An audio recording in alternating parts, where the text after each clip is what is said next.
Check, check, check, check, check. Here you go. Bill Guest, if you're in the room, we have your cell phone. Bill Guest. Okay.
believe and have believed for a number of years that it's important that we have an environment of continuous learning. Right off the bat, I'll tell you that we spend about $11 million a year in this effort. We don't look at it as a cost. We look at it very much as an investment. Because there's literature and data out there that shows those folks become very loyal, dedicated, long-term employees. Norton is willing to put the work in to be a leader in this field. They're always trying to find ways to solve the broader healthcare hiring challenge, not just the Norton challenge. Just being involved with CareerStat has helped us a lot. And we've been able to learn from them, take ideas and Nortonize them, so to speak.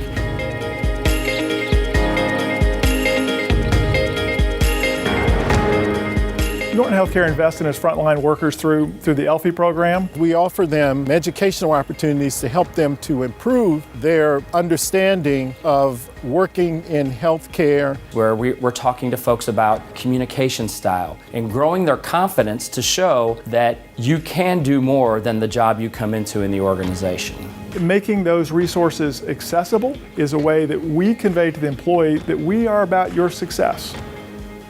Data is at the center of everything that we do. We built a workforce development tool about 5 years ago to help us better understand how to utilize the data that we have. It's one thing to have the data, it's another thing to analyze the data and actually put it into action. So when they're trying to make decisions on where to invest and why to invest, they start with the numbers, and that's where we come in. Where are our trends? How is healthcare changing? Sitting down with our leaders and saying, where do we need to be making investments? And that comes internally as well as externally through partnerships with our schools, our colleges. Norton collaborates with numerous community partners, whether that be our educational affiliations with over 100 academic partners, or our relationship with Kentuckiana Works, our workforce investment board. Kentuckiana Works and Norton came together to really help the center come to life, if you will. We've been able to direct a number of individuals to employment opportunities with Norton and our other healthcare employers in the area and in the region. This has changed my life, starting out as a medical receptionist at Physician Services and working my way up all the way to the DMP program. It's been life-changing. The Norton Scholar Program, that's the one I took advantage of and get my degree and continuing to get another degree. It was important because it allowed me to find out who I was as a person. And then I got to meet people who were on my side that helped encourage me to learn more and to do better. To wake up and enjoy coming to work. I mean, I get teary-eyed just thinking about it. I started as a CNA 17 years ago.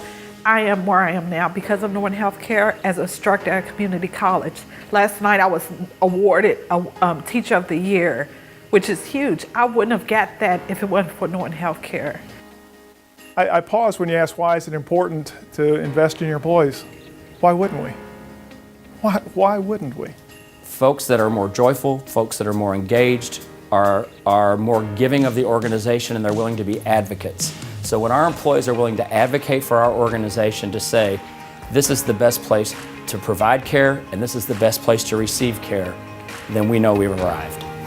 The return on investment is really going to be around engagement, self-fulfillment, self-actualization of folks who work with patients and families on a daily basis. And that's why we all got into this business, was to be able to make a difference. And having an opportunity to empower people at all levels of your organization, and especially on the front line, to know how to do that and to be able to do it on a regular basis is really the true reason for investment.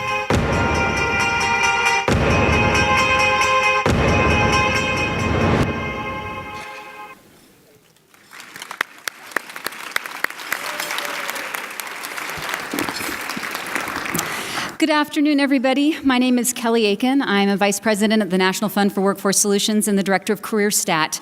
CareerStat's our healthcare initiative, and you're going to hear a little bit about the employers that we are going to recognize today in our Frontline Worker Champion Recognition Program. But before I do that, I just want to give a shout out to the 45 healthcare employers who are here at the conference over the last 2 days. It's been a very impressive turnout. Thank you for attending.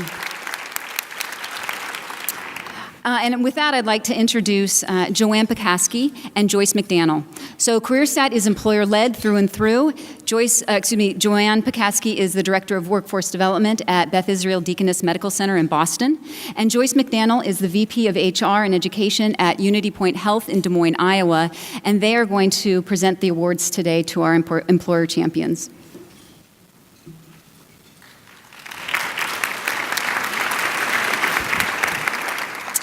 Thank you, Kelly, and on behalf of the Executive Committee, we want to thank you for the work you've done over the last year to really take CareerStat to the next level. CareerStat is an employer-led network of healthcare leaders promoting increased employer investment in the skill development and career advancement of frontline workers. With generous funding from the Joyce Foundation and the W.K. Kellogg Foundation, CareerStat is free to join and offers members access to peer learning opportunities, documentation of evidence-based best business practices, and employer case studies, technical assistance, and peer recognition for exemplary employer investments in the front line. So our members are now almost at 200, and they include healthcare employers from across the continuum of care, healthcare industry partnerships, workforce training providers, and philanthropy. So I was one of about 7 employers Fred initially brought together to say, what do you think, should we create a national network? And we all said, yeah, we're very excited about it. And I love looking at the map and seeing how we've grown over time. And so we started really based in the East Coast, and we're spreading out. And we have members from most states now involved. And as you heard Kelly say, 45 employers are here today. So, and when you look at those gray states on the map, I know there are healthcare employers doing good work or aspiring to good work, and we will connect with them eventually. The Frontline Healthcare Worker Champion Recognition Program is generously funded by the Joyce Foundation.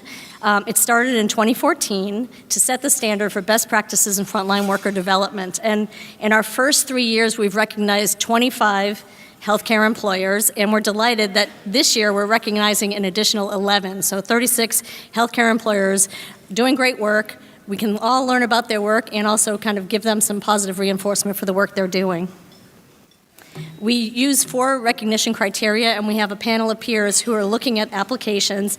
We look at programs and policies that make learning accessible to workers. Do they have a program of a certain scale? Are they using data and collecting data, using data to make sure they have strong outcomes for their employees? And is their program sustainable? Have they built in some way to make their program sustainable? So champions meet all of these criteria that we've laid out, and emerging champions are employers who are in the earlier stages of their investment and meet some of the criteria. In 2016, we published a guide to investing in frontline healthcare workers, and that's available on CareerStat's website, and there are probably some hard copies floating around here today if you're lucky. We highlight 20 champion organizations and a lot of best practices. We talk about 6 areas of business impact and 22 programmatic and organizational best practices that healthcare employers might consider. So we recognize these champions annually, but last year, and we like to do it here, but last year we didn't have a conference. So we're going to be recognizing champions from 2016 and 2017, and we're going to start with the emerging champions from 2016. So in 2016, we recognized 2 great organizations, Bay State Medical Center in Springfield, Mass., and Parkland Health and Hospital System in Dallas, Texas. And I ask representatives from those 2 organizations to stand and be recognized right now.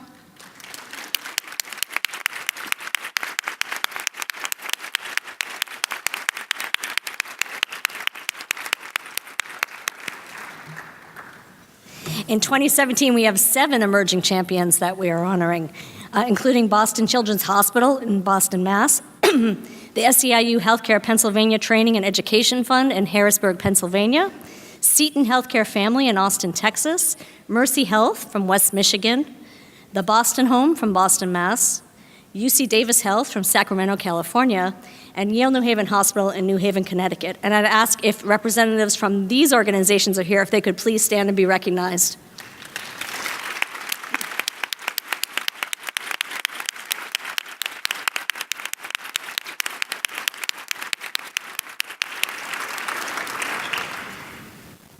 Congratulations to all of our emerging champions on the work you're doing and the path you're on. One new thing we're adding this year as part of CareerStat is we are offering for the first time an employer academy. So we're working with employers who want to take their work to the next level. It's a year-long program to accelerate their adoption of business practices that advance frontline healthcare workers. And we're going to be providing technical assistance, facilitating peer learning, and offering some micro grants for about 10 emerging champion organizations. So we're really looking forward to taking that work to the next level, and we'll be happy to report back on that. Joyce, I'm going to ask you to come up now and recognize our full champions. I'll do that for you.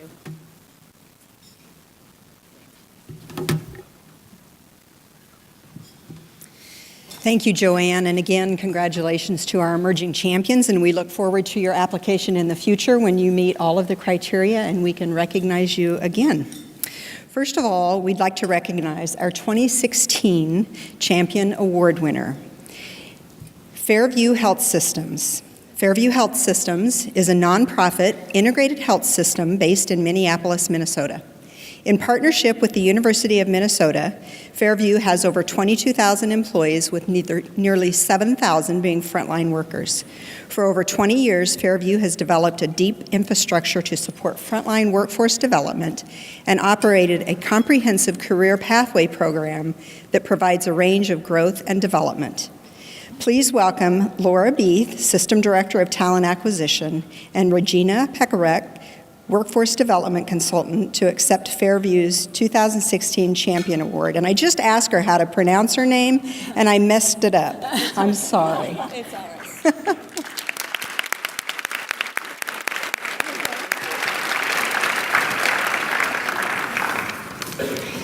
And now to recognize our 5 healthcare employers as champions for 2017. First, we have Hebrew Senior Life, a nonprofit organization affiliated with Harvard Medical School that provides a continuum of care to older adults in the greater Boston area.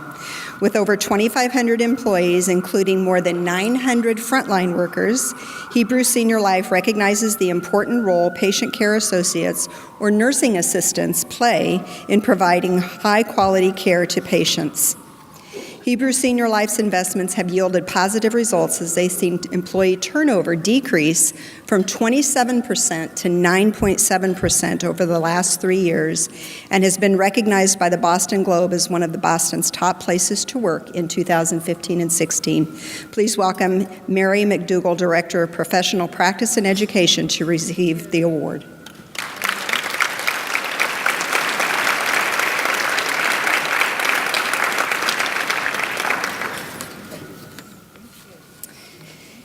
Next is Mercy, a 2017 champion, and Mercy is the country's 5th largest Catholic healthcare system, headquartered in Chesterfield, Missouri, with tens of thousands of employees working in over 40 hospitals and 350 outpatient facilities in 4 states. Improving wage and career opportunities for its lowest paid coworkers is deeply rooted in Mercy's mission, and they strive to honor their 3 general principles of sufficiency, equity, and sustainability. For example, in a long-standing relationship with Catalyst Learning, they offer the School at Work program to frontline staff to develop basic skills needed for advancement. Please welcome Lori Mueller, Senior Talent Development Specialist, to receive Mercy's 2017 Champion Award.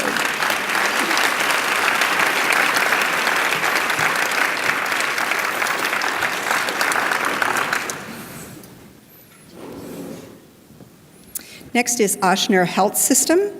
In Louisiana's largest private employer, with nearly 18,000 employees across 60 health centers and 29 hospitals. Currently, Schnurr has 6,000 frontline workers, but with plans for continued growth, they are actively recruiting from their local communities and targeting young adults and non-traditional job seekers to fill critical vacancies, particularly their growing demand for medical laboratory technicians. They have created a dedicated workforce development department that now has 5 full-time employees who oversee and integrate their workforce training programs into broader Schnurr business strategy. Their frontline investments are showing a return. For example, the retention rate of medical assistants who are trained through their program have a 94% retention rate versus 84% for other Schnurr MAs who have been hired through the more traditional channels. Please welcome Aaron Custer, Associate Program Manager at Schnurr Health System, to accept their award.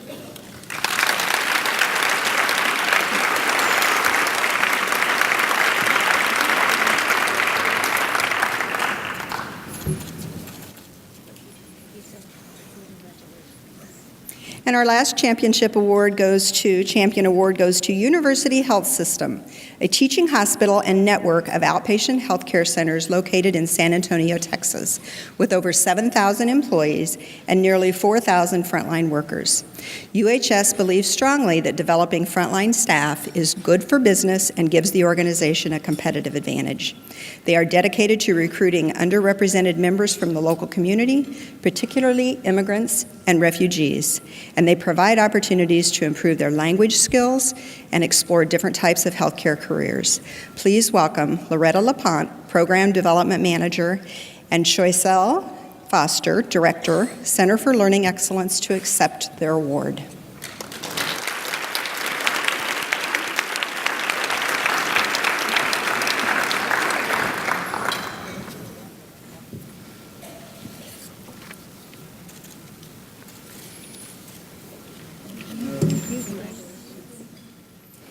As employers, we know how important it is for us to lead by example and to encourage other healthcare leaders to make sustained investment in frontline workers. The CareerStat Network is pleased to welcome our 2017 and 2016 Champions and Emerging Champions organization as the newest group of leaders who recognize the competitive advantage of investing in their frontline and the positive impact it has on the health and wellness of their communities. Please join me in one more round of applause.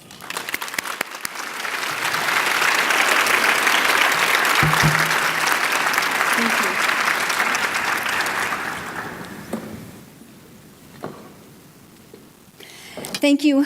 Really appreciate the time that you've taken today to recognize our employer champions. And it is at this time that I'd like to welcome up the next plenary group and introduce to you Kelly Ryan, the CEO of Encourage and a member of the National Fund Partners Council. Thank you.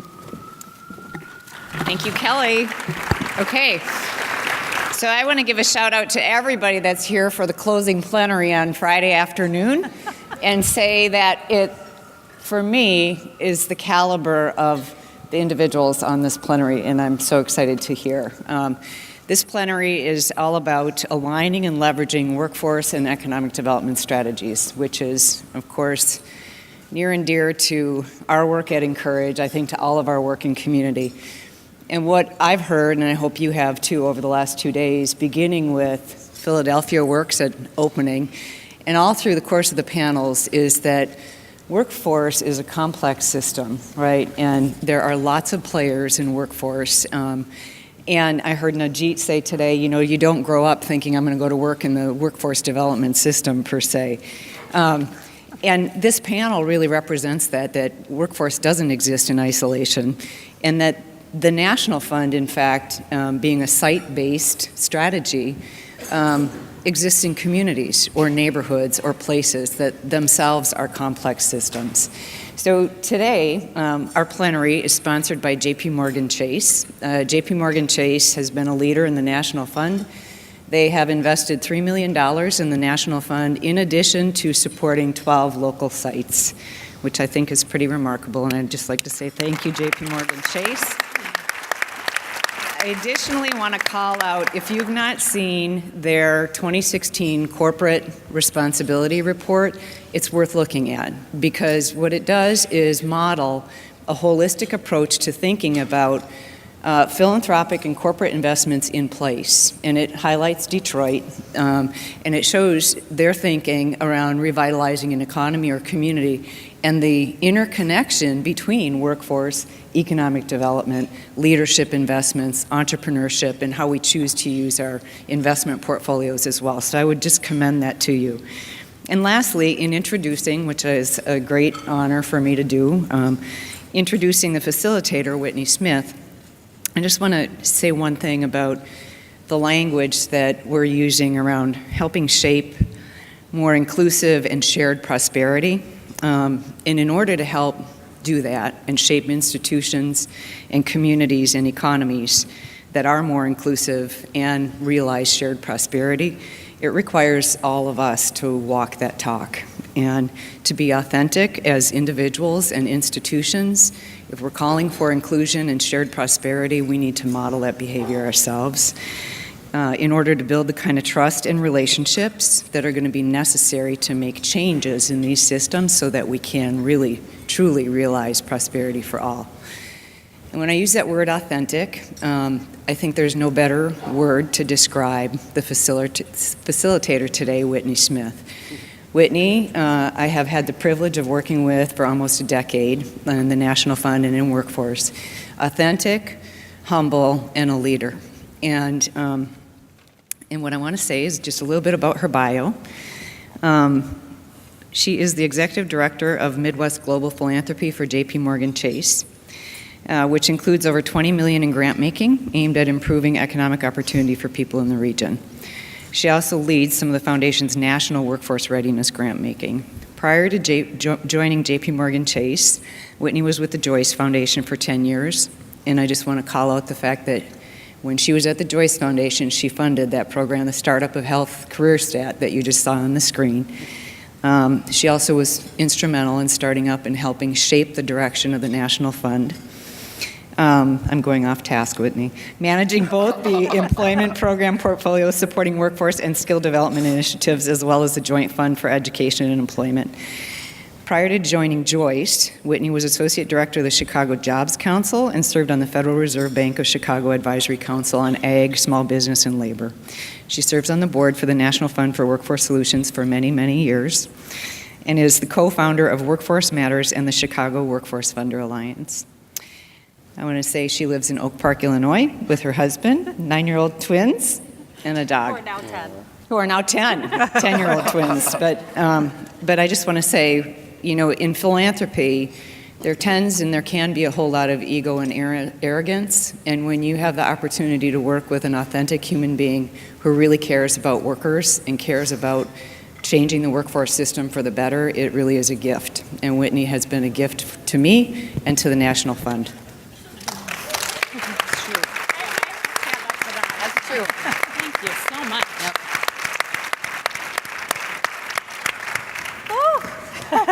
I didn't answer. I feel like I just won the award.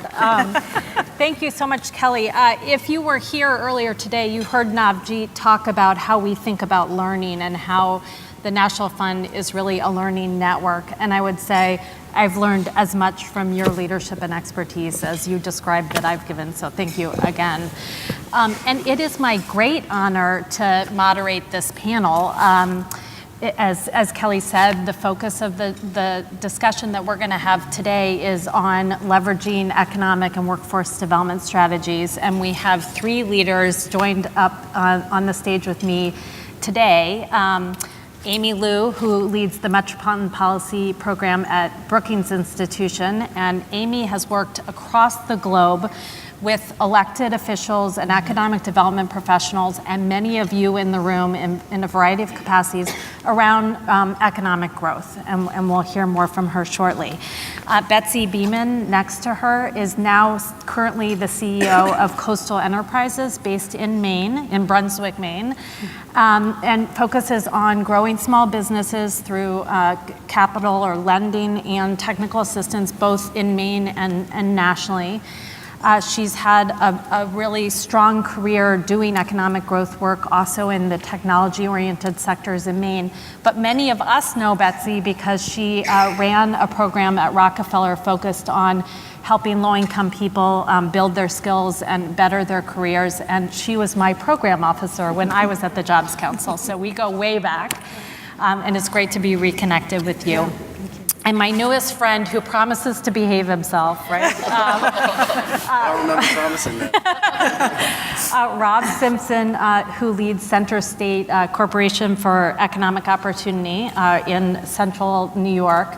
And it's a regional economic development organization. He also has a really interesting background, including a few stints at nonprofits focused on environmental protection issues and others, but most recently focusing on economic growth issues. These folks were picked not just because of their expertise in economic development, but because they have dedicated their careers and understand fundamentally the need to focus on strategies that lead to inclusive economic growth, meaning that they are focused on not just job creation, but how do we create quality jobs? How do we grow economies in ways that lead to broad-based prosperity, lead to everybody getting a leg up in the economy as the economies grow? And as Kelly said, this is a very important topic for the practitioners and the funders and the other stakeholders of the National Fund. As we have worked closely with industry over the years, we've gotten more and more focused on making sure that the partnerships with industry and the workforce investment lead to the best outcomes for workers. But we think we can do better in terms of leveraging the knowledge between economic development and workforce development. So we're going to get into it. I'm going to ask questions for about 45 minutes, but I'd like to get you engaged and leave 30 minutes or so for Q&A. So start to think about questions throughout our discussion. So I'm going to start, it doesn't matter who wants to begin, with the first question, which is just how do you think about this topic of what strategies lead to good economic and workforce development alignment, and how do you think about creating quality jobs and increasing the number of quality jobs? So, Amy, do you want to start? Sure. I'm going to answer your question by just giving folks a little bit of context about how Brookings works with places on this. And I think that, by the way, the conversation about bringing economic development, workforce development, I know it's an ephemeral issue, how we align these two systems, but I do think where we are as a country right now, where we are locally around the state of the economy, creates a lot of urgency for us to better align the leaders in these two systems. So, after the recession, we had the honor to work with some states like Maine and regions like Central New York on how do we come out of the recession with a higher quality economy in a lot of our cities in ways that produces better outcomes for people. And as a result of that, we work with a lot of mayors and economic development leaders and chambers and others around these broad economic plans. Now, how many of you have been in conversations where you set the economic agenda in a community and you set an economic development plan? And the question really now is, when you look at the data, we now know that for all our economic development efforts, we are seeing sustained job recovery right now, but all that job growth is leading to an economy that's not that productive and isn't generating good wages for people. And so something's not working in the way, if regions and communities are the epicenter of the national economy, there's something about broken in the way we are generating economic growth in our communities. And so we need more productive growth, we need more inclusive growth.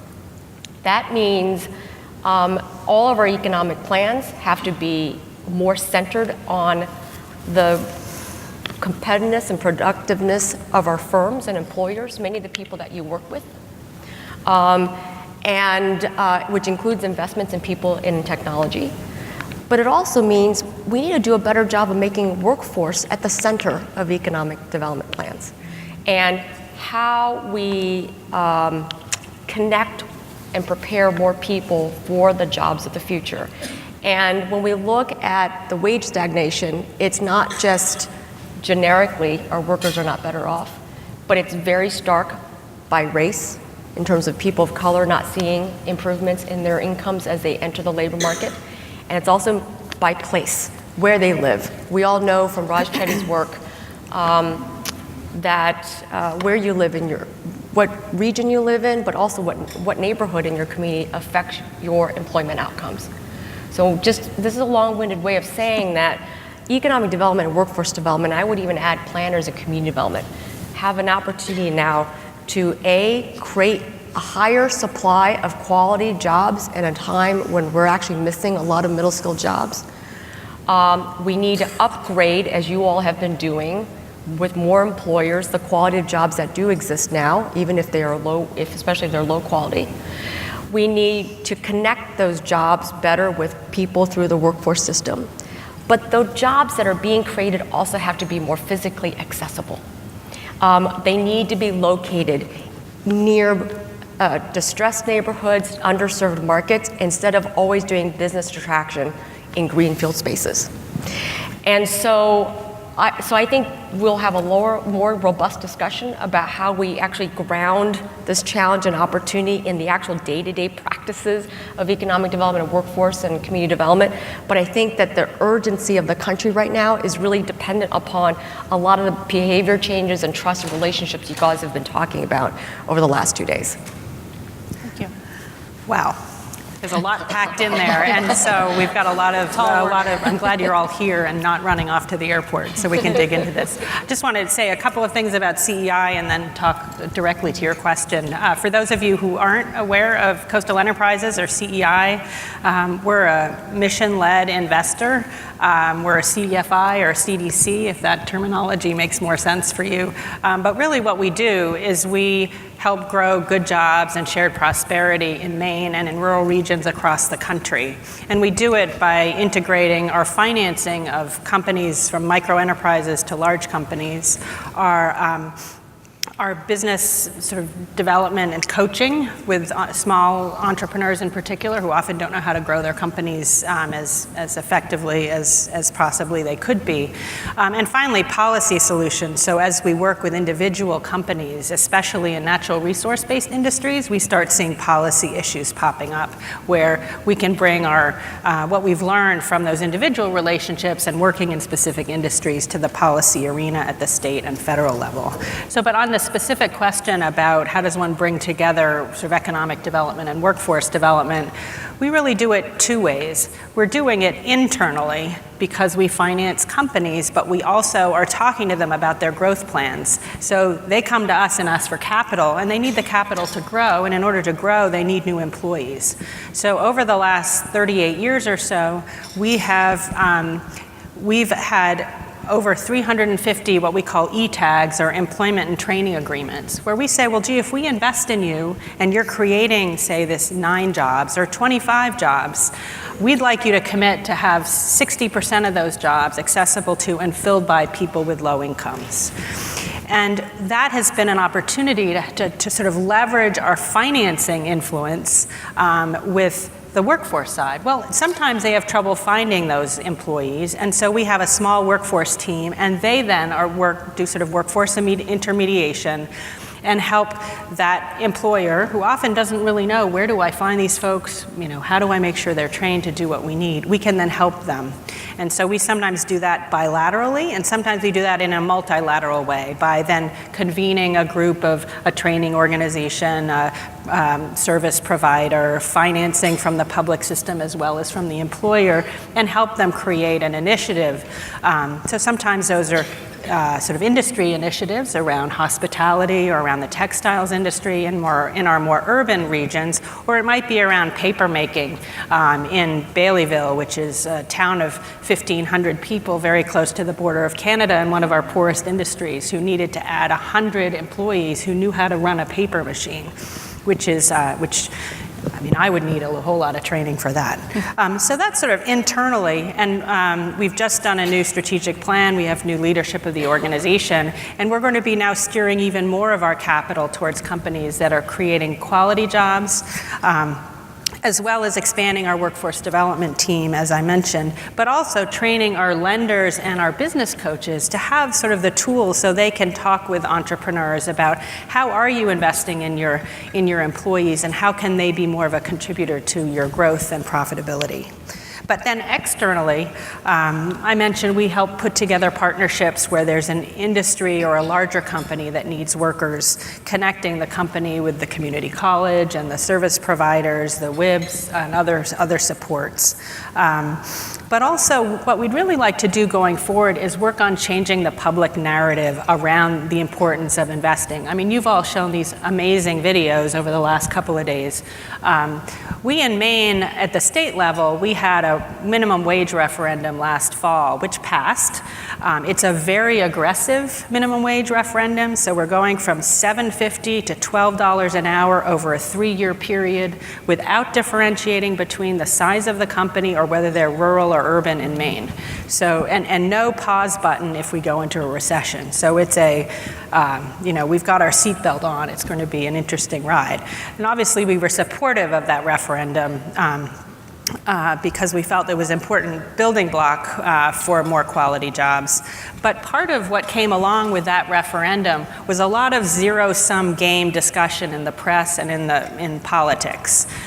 Folks who were against it said it's going to impoverish the elderly people who are on fixed incomes because prices are going to have to rise to afford this, and they're all going to, go to the poorhouse, and you're going to make granny and grandpa, impoverished because of this. So there was, I'd say, very negative, unproductive discussion and a lot of press. So we want to be part of that sort of changing the public narrative in order to be celebrating those employers like you've done here that are doing the right thing, and to really show and develop data but also stories about how investing in quality jobs not only benefits the company and even the customers of the company but also the communities where those companies operate. Thank you so much. Great. So I'll say something that probably will sound a little strange coming out of the mouth of someone who's in the field of economic development, but I believe strongly that in this day and age, a strategy designed to build and grow your economy that doesn't operate at a minimum within a strategic context and framework of understanding the disconnects that exist between economy, opportunity, between economy and neighborhood, economy and resident, is not really truly, in my opinion, the way I think about our field of practice, is not an economic development strategy. It is a wealth aggregation and creation strategy, or accumulation strategy in many respects. And that truly, to drive economic development, there has to be an injection of a measure of sustainability of that economic activity.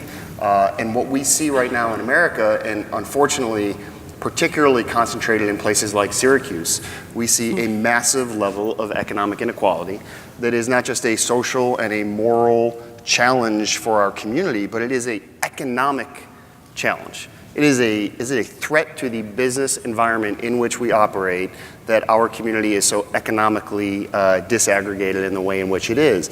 And so a lot of the ways in which we think about trying to attack and approach these issues of economic inclusion is to build and embed the discussion about community and neighbors and neighborhoods and residents and the underserved into the entire narrative of what it is we're trying to do to create a higher level of community prosperity. We're doing that from our perspective, sitting as a position as a business and civic leadership organization with the participation of, the largest employers, the small employers, our anchor institutions, our academic institutions, and also philanthropy.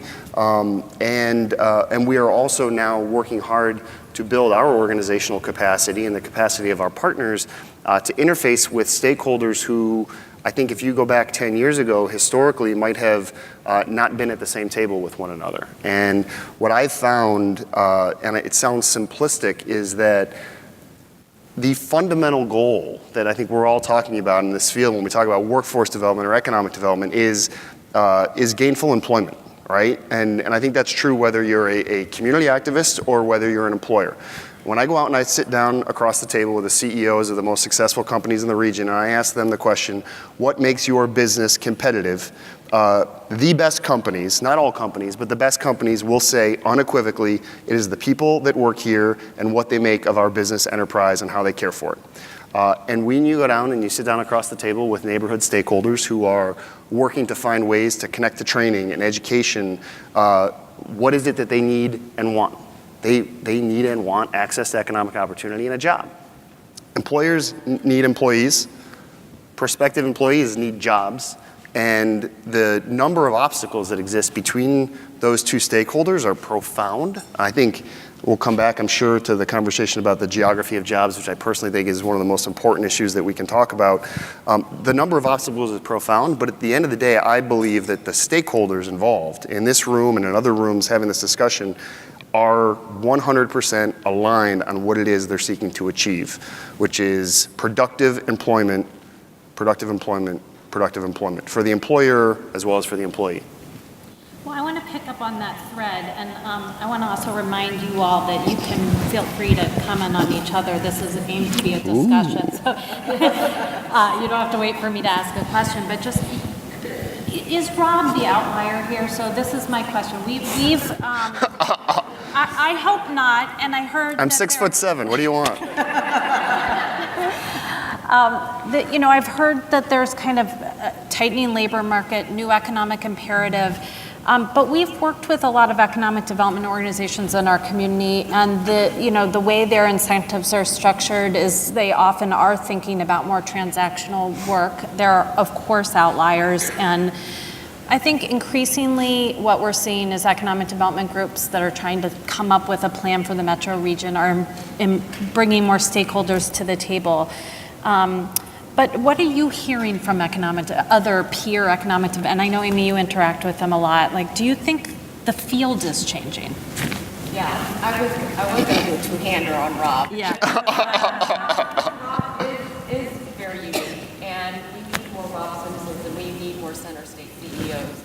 But I would say the field is evolving, but it's not evolving fast enough, aggressive enough. And so let me tell you what I think is the prototypical economic development practice and how it needs to evolve to achieve what Rob said so eloquently, which is our common goal, which is everything we do should be judged by whether our people are better off, right? Are the incomes in our community improving as a result of our collective activities? Are people better off?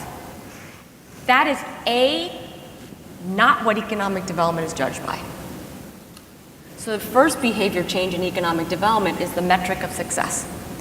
And I do think this is a conversation that is underway. Economic development is judged by how many jobs created, how many firms brought in. And not the quality of the jobs, not the location of the jobs, not who gets the job, right? Just purely jobs created. So that metric has to change. The second is economic development tends to focus on branding and marketing and attraction. And so what that means is again, we work with a lot of economic development leaders, so I don't want to say that they don't have a real desire to do good. But they're rewarded and have budgets to brand their community. So what does that mean? They cannot have a narrative that says we have poverty in the community.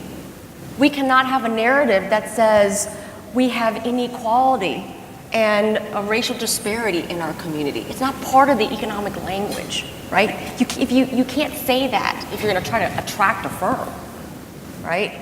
So how do we create an economic narrative about competitiveness, about our assets, that includes a real story, an honest story about a community that needs to keep working on it? And I would honestly tell you, many employers know that the places that they would like to be in are in places that are constantly working on that challenge, are nimble and adaptive, and being really honest about that. So I think that is the challenge. The other focus on attraction is, and we're in real good conversations with local economic development leaders now. Attraction means when it comes to workforce, they're focused on talent attraction, just as much as they're focused on firm attraction. But the real challenge, and everyone knows this, is you're not going to always win on the attraction game. So we need to grow from within. We need to grow our talent from within. We need to grow our firm's competitiveness from within. Yep. And that, we need to improve our product in our cities, not just market and brand it. And so getting economic development to look inward, to be partners on really making sure we have really great assets that can eventually, yes, would land maybe more employers. But at the end of the day, that's a follow-on activity, right? Yep. And the last thing is, I think that on both sides there is still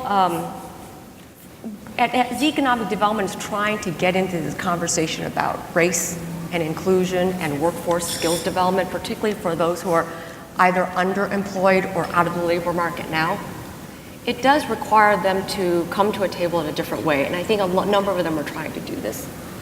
So it is about language, it is about trust, but it does require workforce and community development or neighborhood folks to let them back in. There's a lot, understandably, because the legacy of a lot of our practices and the legacy of regional market actors, the legacy of even what some of the employers have done in their communities is they have been contributors to inequality.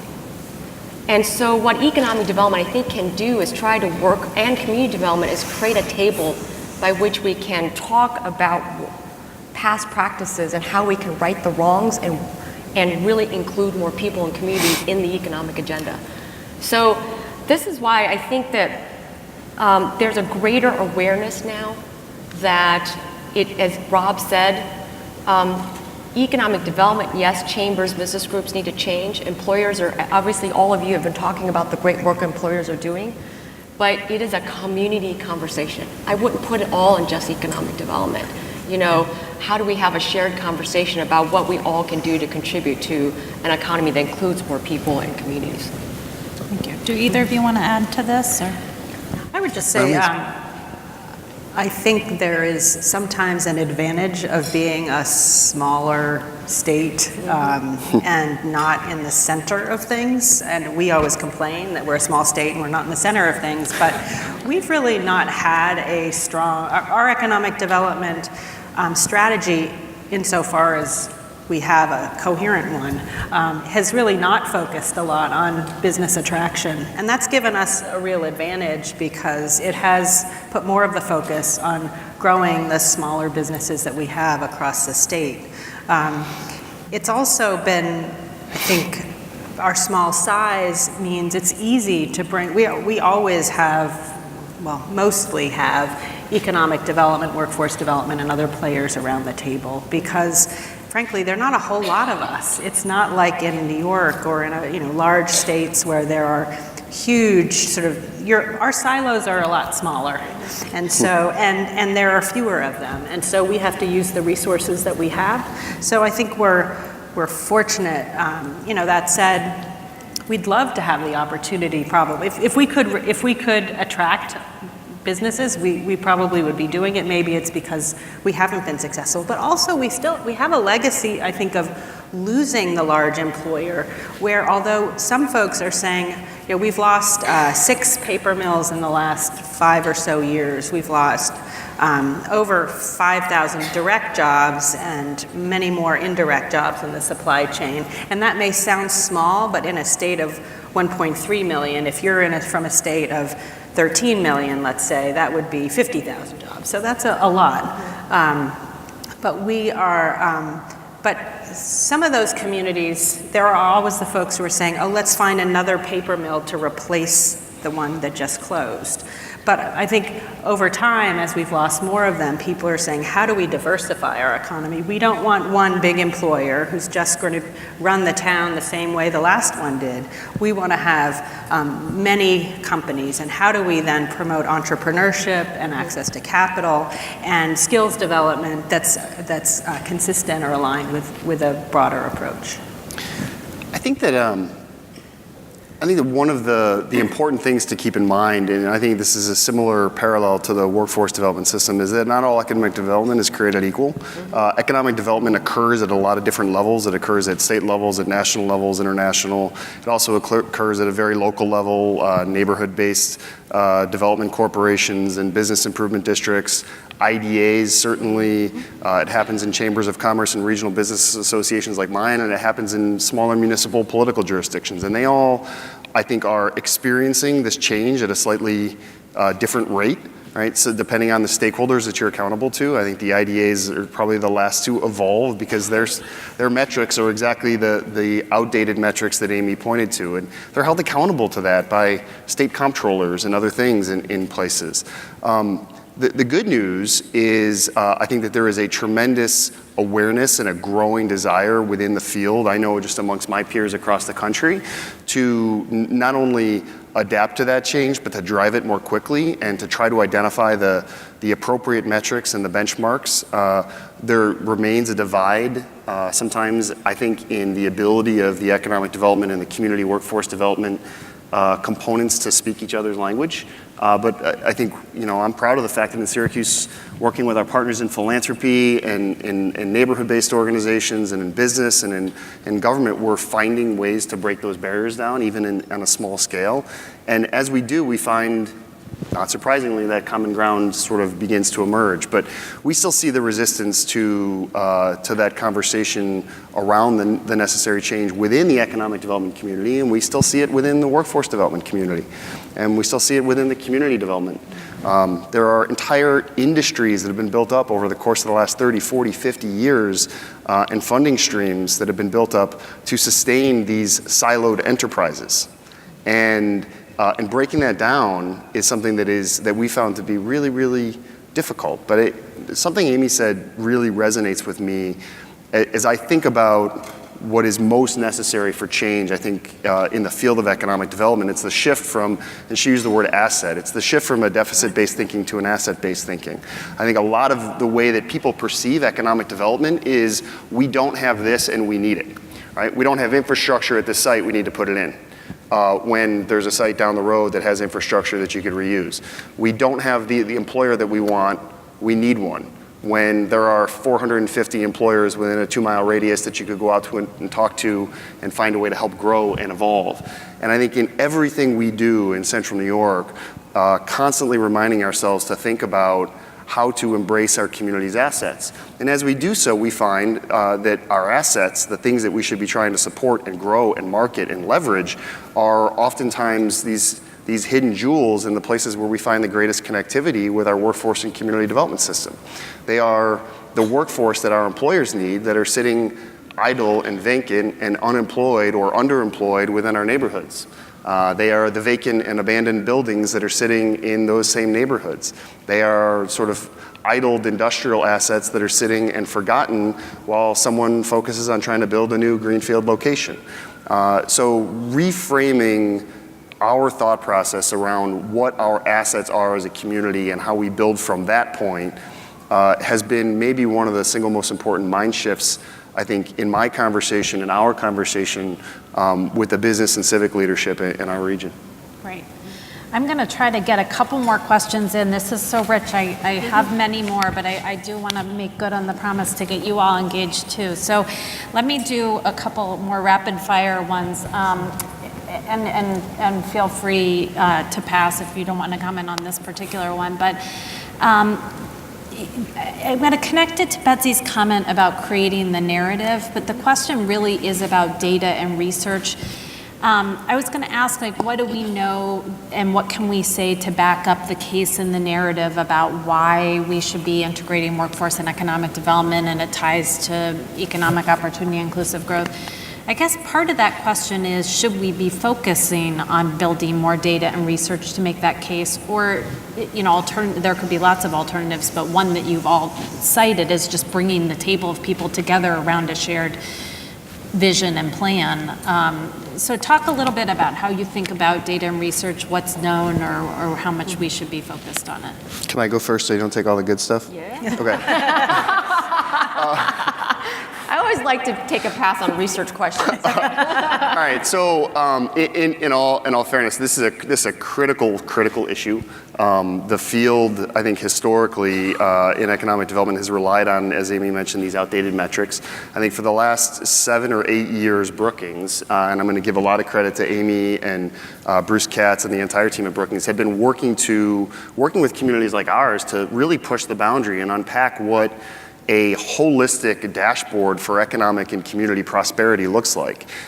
Frankly, without the research support that we've gotten at a national level from Brookings, we would not have been able to advance the conversations that we're having in Syracuse. Without the report that they did a couple years back about the geography of jobs and the economic segregation that was happening with respect to the spatial disconnect between our employers and our prospective employees, we wouldn't have been able to engage our business community in a data-driven, apolitical, nonpartisan way to have a safe conversation about how we can develop better access and transit connectivity and a variety of other additional supports that were necessary for us to solve what was a really pernicious problem. So I think that as we think about our collective work in the context of getting to a better end game, right, getting to better quality of life for all of our residents, we found that data and research grounded in real numbers that people cannot impugn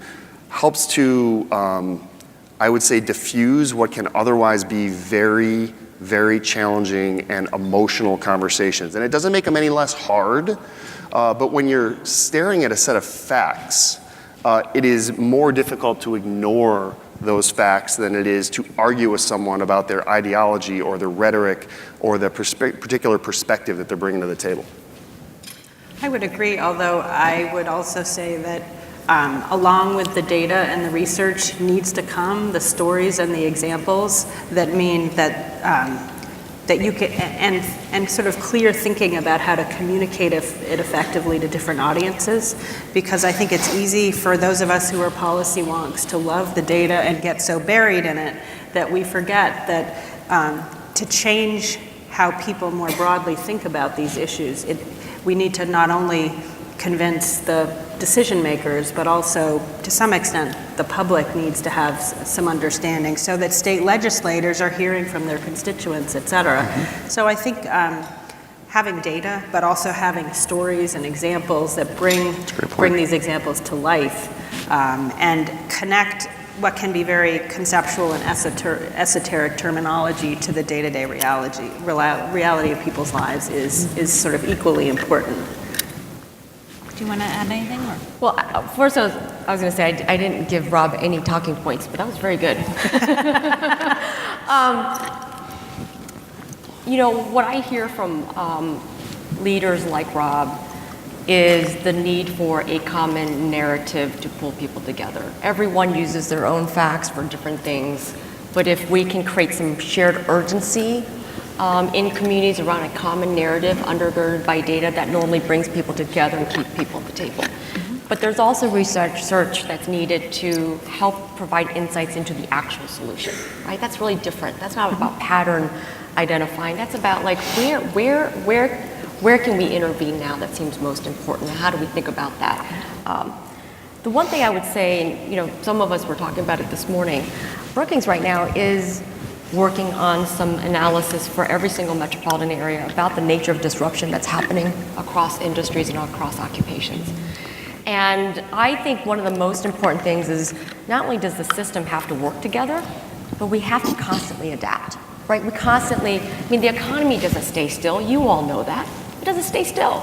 So neither should our systems, neither should our programs. And the one thing that's so great about local leadership is that you're always inventing, experimenting, taking existing programs, evolving them. If it doesn't work, you try again. And that's sort of what local work is. And I think that this period of disruption requires us to continue to really be mindful about how to adapt. Look at the retail industry. We were just talking, we were talking about how do you upgrade jobs and local serving jobs. The retail industry is completely getting upended right now. So is this the sector we need to continue, or is this the right time to be upgrading that job or industry, or do we need to see the scale of change that's happening? Do we want to look at different industries? So one thing that I'd say two things on this that helps you all be better adapters. That's what when I think about what Brookings tries to do is to help local leaders be smarter and more adaptive so you can create the right solutions for your community. But we are going to take a look at how much skills are being upgraded now by digitization. You know, I know we talked a lot about soft skills. I love the whole hire by whim with whim. But there's also real demand for hard skills. And the rapid nature of how jobs are changing toward higher digital content, more computer skills across even the most entry-level positions, it is happening so fast that the jobs that used to have no computer skills are now only 10% of the economy. And so what we want to show you is how fast is that happening in your market, in which occupations, in which industries, so you cannot be holding the bag after the dislocation has happened, but you can be in front of that change, that you're preparing for that change, and you're organizing the right persons or industries, or you're thinking about whether or not you've got the right training programs in place and curriculum in place. Because we want you to get ready for this disruption, because it's going to be fast, it's going to be huge, and it's going to hit every single industry. Same thing on automation. I know people were robots aren't going to take everything, but we had a conversation earlier today about, one of your companies really trying to invest in more robotics while upskilling their other positions. Automation is going to also eliminate a lot of middle skill jobs, not just entry-level jobs. And I think we want to show you in every single region what that looks like, which ones are really vulnerable right now to automation, so that you can prepare workers who are currently in those positions, work with employers around that. So I think this goes back to research is in some ways, I think we want you all to be smarter and be prepared to really, again, help your workforce and your community in this environment right now. I just think that if I could just add one other comment, I think that a big part, when I get philosophical about the work that we're trying to do and how it all ties together and where the real challenges are, we're essentially, the economic community workforce development system, we're trying to deconstruct a narrative that's been taught to us and told to stakeholders for a very long period of time, that there is some fundamental misalignment between the needs and interests of business and of community stakeholders, of neighborhoods, of cities, of regions, et cetera. And as we've thought carefully over the course of the last decade or so about how to engage just the business community, forget the civic and academic leadership for now, in issues that are at the core of this work, I can't approach the CEOs of those companies in anything other than language that they understand. And what do they understand? They understand data, and they understand metrics, and they understand how trends might be impacting the bottom line.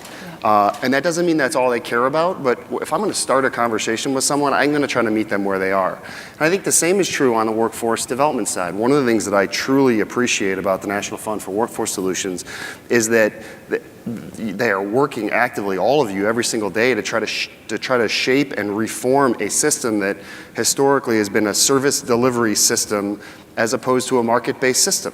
Right? As opposed to understanding truly what's happening out there in the job and employment market, that the workforce delivery system and the educational system and the training system can react to, that will help that person in need to actually gain access to a job that pays a wage that they're willing to go to work for.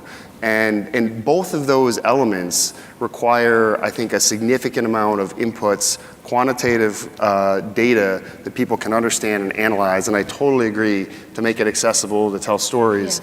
Yeah. But I just think that this is an area where we are beginning to evolve, but a lot more homework needs to be done for us to really be able to show the business case and the human impact on both sides. Right.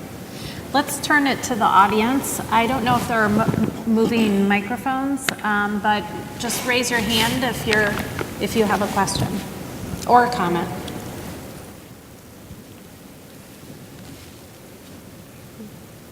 And if not, I have plenty more. There's one over here. Hi, David Goldberg from CSM Learn, and I actually presented at two large economic development conferences this year, one at the Texas Economic Development Council, the other at CalEd for California. I was not only the only person who presented on workforce, I think I was actually the only workforce person present there. And I think that, the sort of transactional nature of economic development is still, it's a cultural phenomenon. Like, we talk about it as if it's just this idea out there as to what it is. But most of these people come from the real estate backgrounds, and they think of themselves in terms of those sort of metrics that have been discussed. And I think the only thing that I would state is I do believe that the data is important, and that we do need to do the research and lay out for them what the value of workforce development is.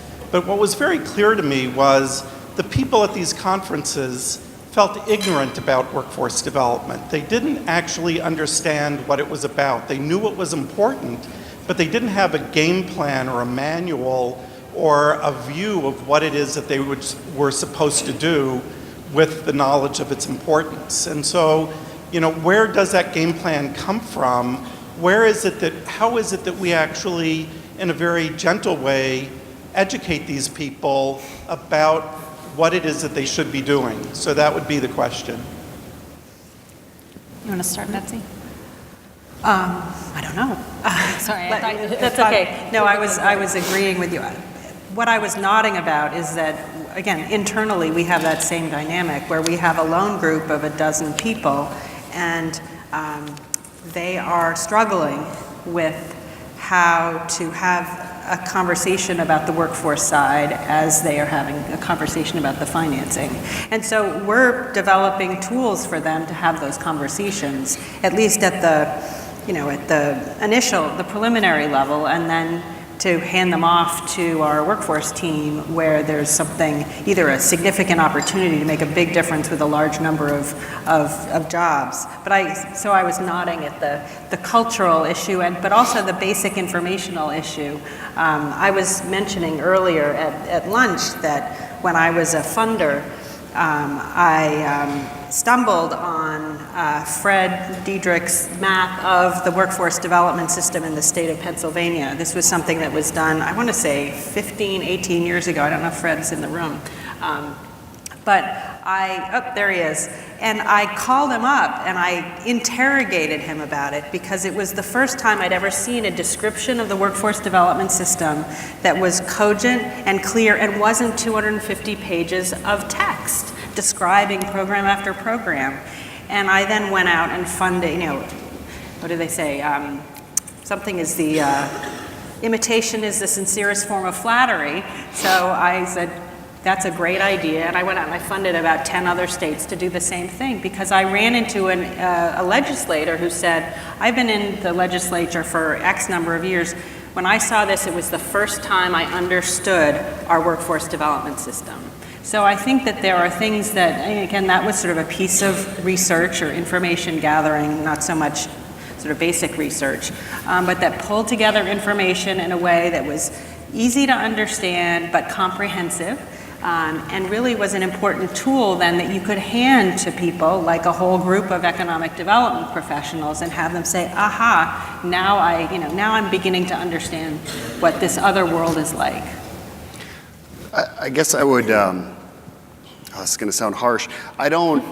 I can't even fathom that someone would position themselves as an economic developer without the ability and or the interest to engage in a workforce conversation.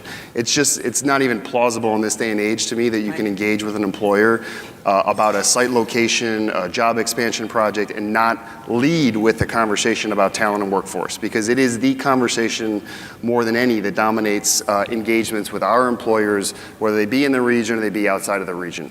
Availability of workforce, skills, pipeline of college graduates, transit access and connectivity, all of those elements are part of the first and oftentimes the largest conversation that we have with employers. It's critical. You cannot do this work or even claim to do this work if you don't have a level of proficiency. That said, I do think that much of the traditional economic development infrastructure is not funded or supported in a way that allows for that capacity to exist internal to the organization, right? Many of them are IDAs and they're funded, maybe they're former real estate people or folks coming out of some other backgrounds, but they don't have a workforce expert on board. So if they're going to engage in that conversation, they need to engage external stakeholders, which isn't wrong of its own right, but it's another step and it takes more time and it adds a level of complexity. So what we've been doing really, first, I think, intuitively, and now maybe 10 plus years ago intuitively, and now over the last 5 years much more intentionally, is building internal to our own organization the capacity to engage in conversations that are critical to our overall regional business competitiveness.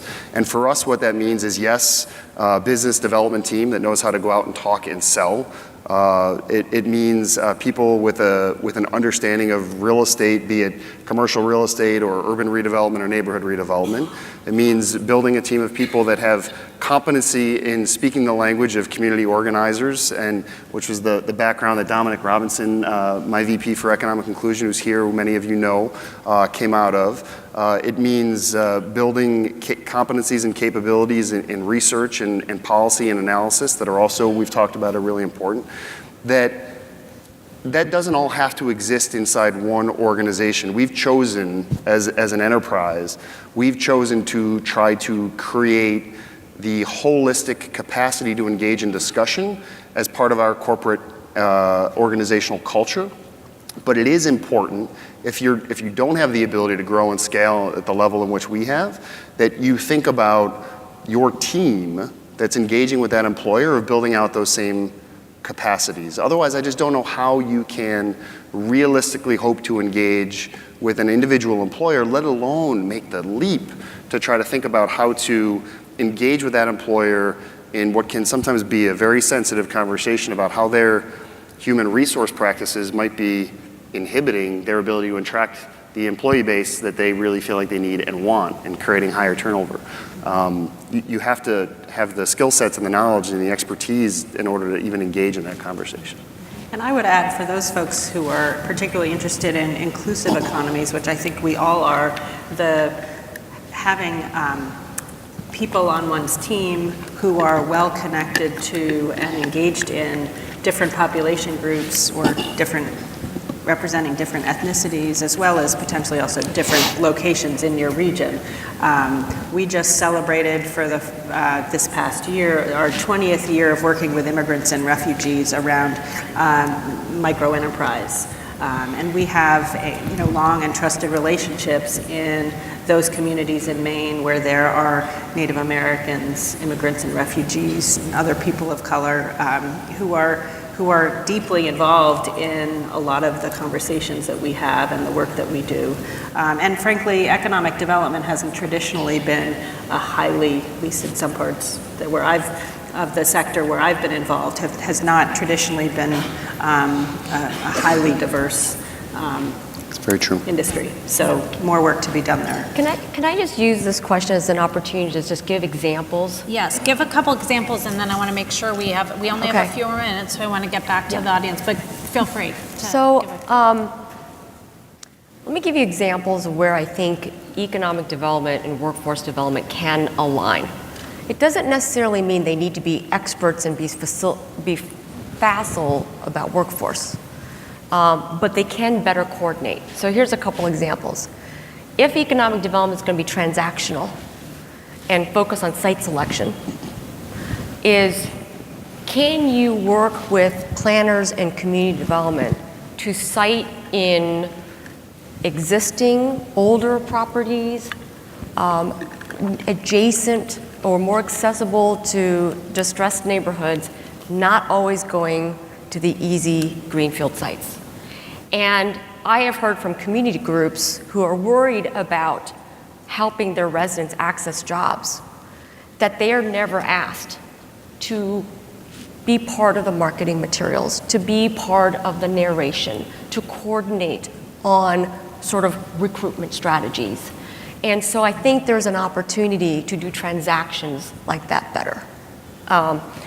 That's more, so you get to job access, which is very important to workforce development. The other is exactly something that Rob said, is a lot of chambers or economic development organizations who are always looking at employer retention and recruitment. They always hear about skills. So how do incentives, how can the economic development organizations use their resources and use their incentives to support skills strategies that are aligned to their economic development activities? How can they, even if they're not expert partners, they could be investment partners in that, because there's a real shared, their effectiveness on their metrics is really based on the quality of the workforce. It's what you all do. But they don't, not in enough places do their investment models or programs actually reward the workforce system. So some states do this really well, some regions do this well. But I keep but that's not normal, not typical enough. The other is industry partnerships and clusters. Everyone does cluster analysis, everyone identifies priority clusters, but then everyone does separate activities around them. So what would it take if a community said, we are going to prioritize 3 or 4 clusters, but what are we each going to do to increase the competitiveness and expansion and the productivity and the quality of jobs in those clusters? There is a role for everybody, but yet it's all done separately.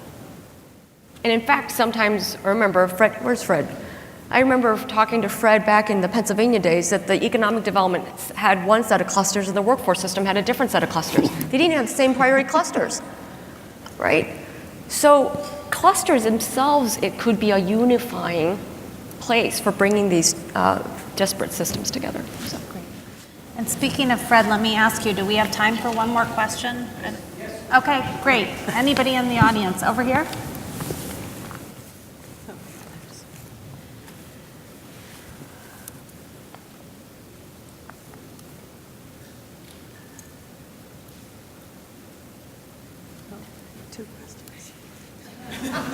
Are we waiting for the microphone? Yeah, sorry about that. Monique Baptiste from Newark Alliance in Newark, New Jersey.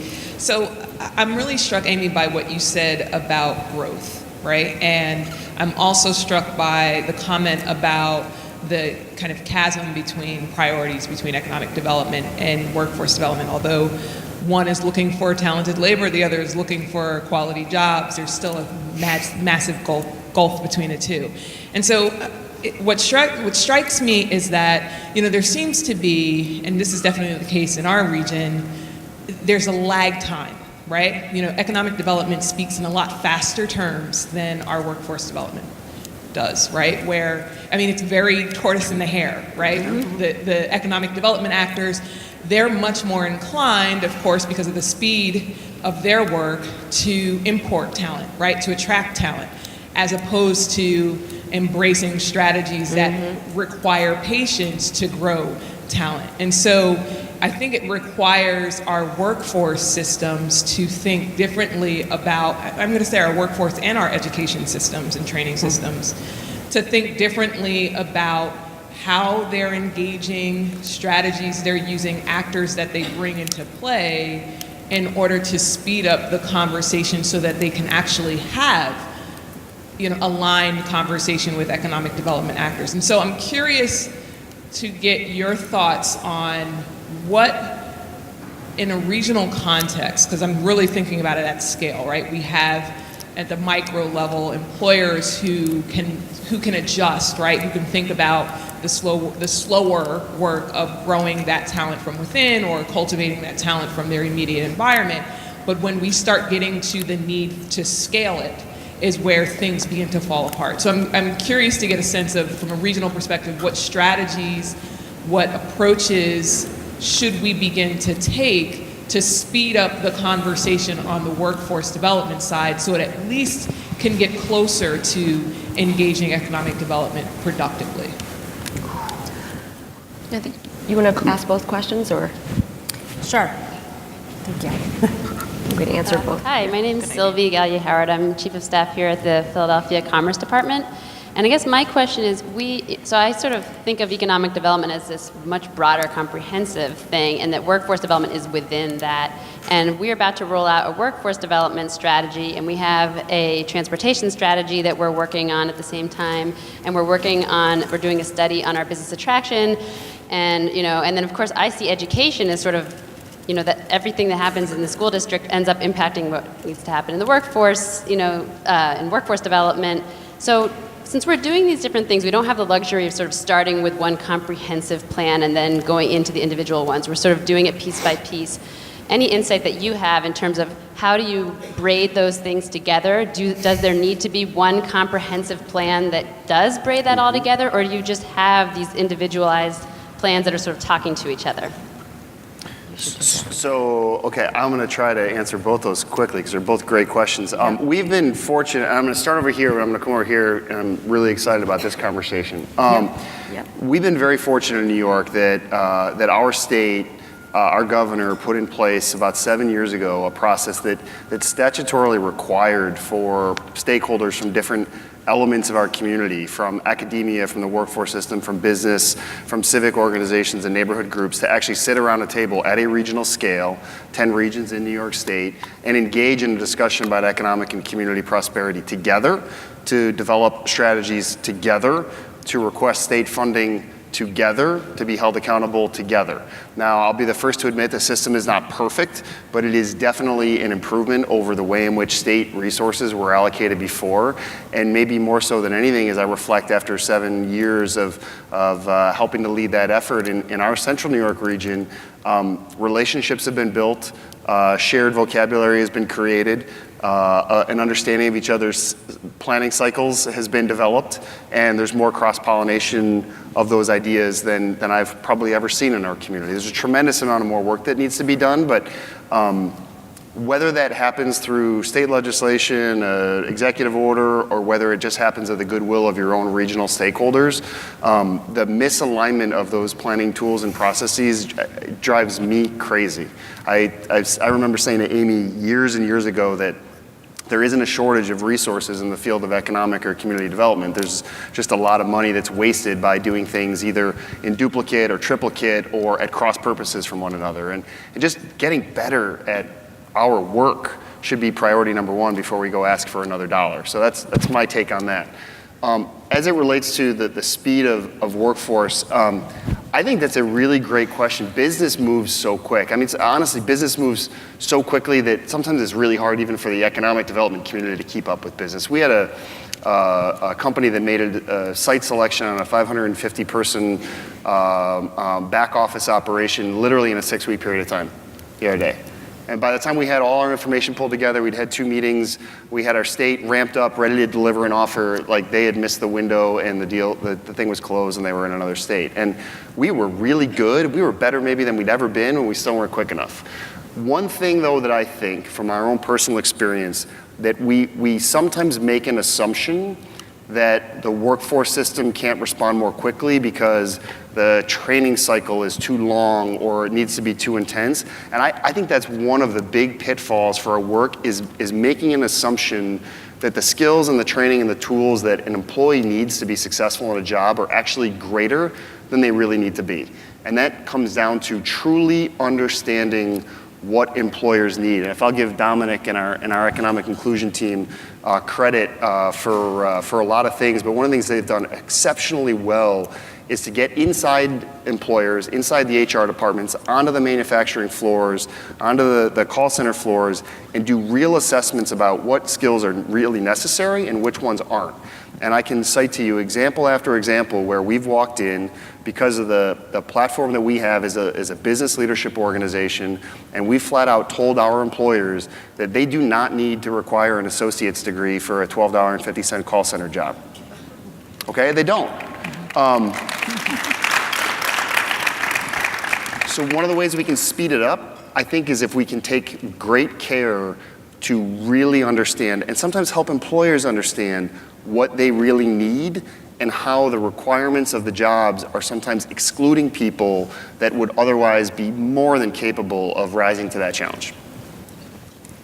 So in Maine, we haven't been quite as maybe successful as New York in identifying sort of, to get state dollars, you have to be in one of these clusters as you just described. But we did now, like 15 years ago, the state did articulate certain broadly defined sectors and said we're going to be trying to put more of our financing and more of our support through those sectors, and then through a public-private partnership created a cluster development initiative where private sector folks and workforce and R&D institutions could come together, come up with a strategy that was sort of across an industry, and then go to that and ask for a planning grant or then an implementation grant. And that actually then created the foundation for a successful request to, do you all remember Wired grants?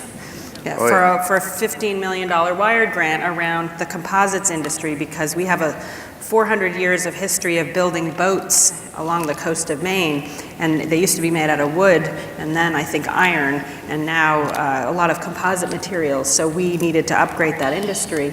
And because of some of that work that had been funded at the state level, were successful in that arena. Vermont did a wonderful thing with their Farm to Plate initiative, where they really they got everybody together, and they pulled together all of the workforce, food security, economic development, and did a very comprehensive, and it's still going on, it's been highly successful. So there are different ways and that was actually supported in part by the state and in part by philanthropy. So there are a number of these examples out there. On the speed side, I guess I see these things happening in parallel, so we'll have a very quick EMT training program and certification program was created just, in what seemed certainly less than a year, maybe sort of 6 months, when we have a real dearth of folks with EMT training and capacity, but we had these immigrants and refugees who were certified doctors or other healthcare, had other healthcare credentials, but they couldn't practice in the U.S. So what a great opportunity. A lot of these folks were working in pizzerias and other places where they weren't really using their expertise. Let's get them credentialed as EMTs, and they're, meet a really severe business need. And then in parallel to that, we had a real deficit, and have for quite some time, of rural dentists, but it takes the kind of infrastructure you need in preparing a rural dentistry program, takes years. And so, they've been going along in parallel, one very quick, one sort of by necessity taking a long time. So I'll be real quick because I see Fred standing up. So I was so interested in your question about speed. I thought that was just great to maybe put the onus on workforce, but my first reaction was I wanted the economic development folks to slow down. Because the transactional nature of economic development is always about that next job, that next firm, and so they aren't focusing on the system. And so the most successful, I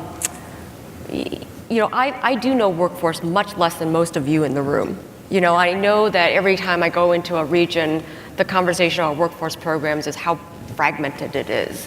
And we're about to put out a report on the out of work and the continuum of programs to help whether you're young or a mid-age worker get back into the labor force requires a continuum of programs, which I don't even know if they're knit together. Mm-hmm. But I think for economic development, what they want to know is every year, can this region generate 500 or 1,000 technicians, or 500 to 1,000, name the skill?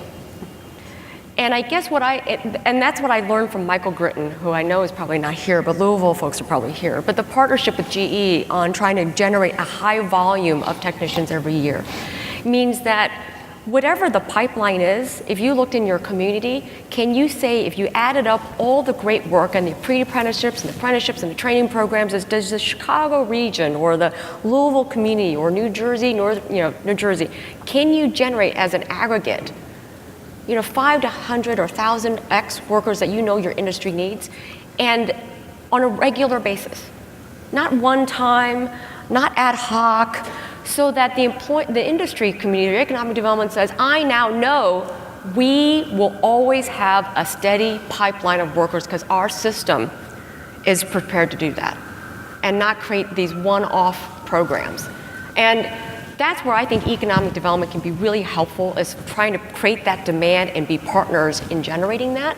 So, right, it's about the places that win are the places that are going to be able to generate that pipeline on an ongoing basis, particularly your existing population. On the comprehensive plan and the piecemeal, all I would say, I know Whitney's been part of it in her local community.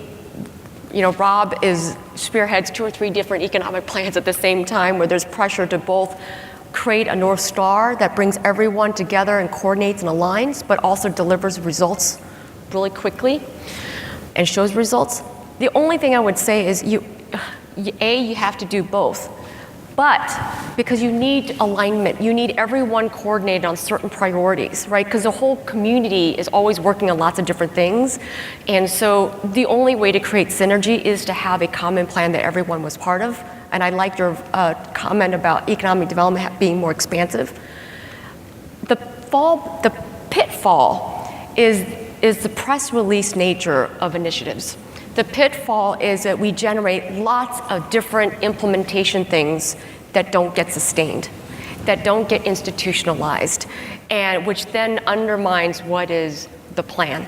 So I think it's really about don't layer too many concrete things on the plan, commit to a few things that are really going to make a difference, demonstrate real outcomes of those. I know that's hard to do in an environment where everything is needed. But I think we find, some of the plans we've all been through plans that end up on the shelf or don't generate actual real results. So you got to people aren't going to participate in another plan exercise unless you can prove credibility that you can deliver. So delivery. Great, thank you.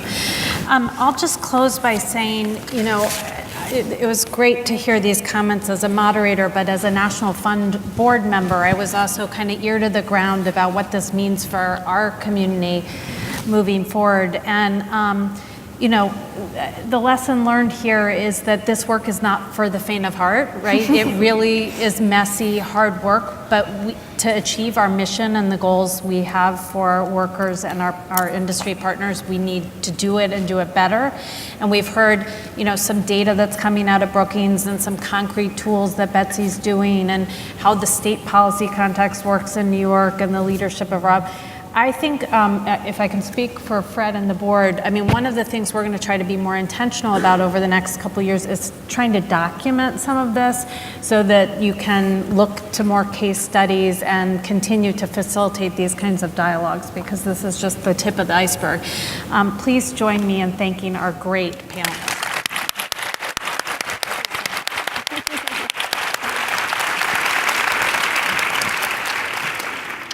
Thanks, everybody. That was really good. It's always great to know that sheet that I prepared, 2003, still continues to be remembered. Every once in a while, I'll be in a meeting and someone will say, "Look what our state did," and I go, "Yeah, that's a great idea." So, very rich discussion, and to add to what Whitney just said, we and Brookings, the National Fund and Brookings, are working together to try to figure out how best to try to answer some of these great questions that are being discussed now.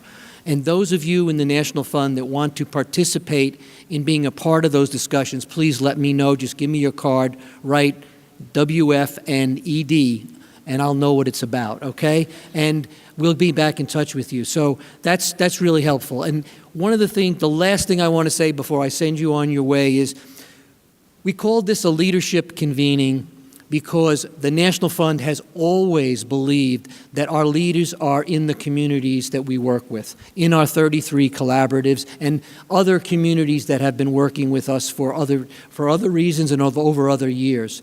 And so our responsibility as leaders is to take learning back to our community and to put it to work. But also as leaders, as we've learned from our employer partners, leaders listen. Leaders inspire, but leaders also have to walk the talk. And so I urge you to continue to be leaders, to continue to grow other leaders in your community so that we can, at the end of the day, have more inclusive and prosperous communities. And as a reminder of that, we created this coaster. So in the morning, you put your coffee on it, and then you look at it, and it says Leadership Convening, and that hopefully reminds you that we're on our way to a journey to more inclusive, prosperous communities. Thank you so much for being here.